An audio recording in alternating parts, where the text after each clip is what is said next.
এই যে রাজ্যের মুখ্যমন্ত্রী মমতা বন্দ্যোপাধ্যায়কে বিজেপি বা শুভেন্দু অধিকারীরা প্রায় সময় বলেন মমতা খালা, মমতা ফুফু, রোহিঙ্গাদের খালা, মমতা বেগম, মমতা ব্যানার্জি নয় মমতা বেগম। আচ্ছা, মমতা ব্যানার্জি যে এই পরপর এই হাজার হাজার কোটি টাকা খরচা করে মন্দির করছেন, মন্দির তৈরির ঘোষণা দিচ্ছেন, এবারে কি এই খালা ফুফু এগুলো বলা বন্ধ হবে? এবারে কি মমতা বন্দ্যোপাধ্যায় বলবেন?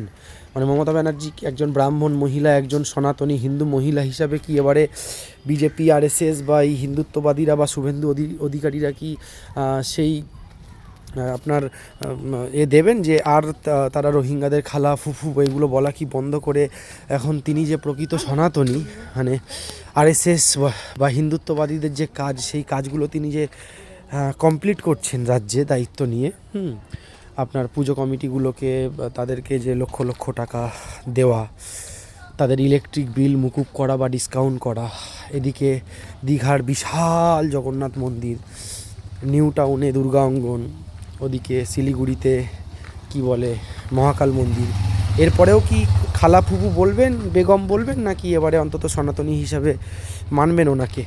যাই হোক, একটু কমেন্টে জানাবেন।